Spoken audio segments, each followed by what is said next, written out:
Hello, I'm Hickey from interest.co.nz and welcome to 90 at 9, brought to you in association with ASB.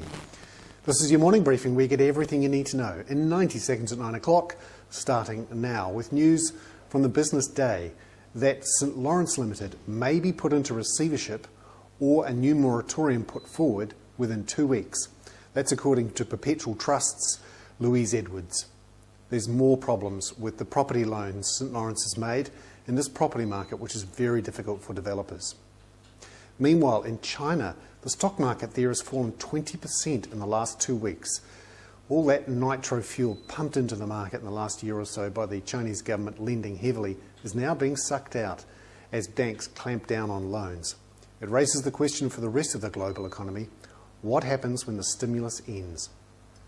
Meanwhile, in the States, UBS is coughing up 4,450 names of tax avoiders to the US government.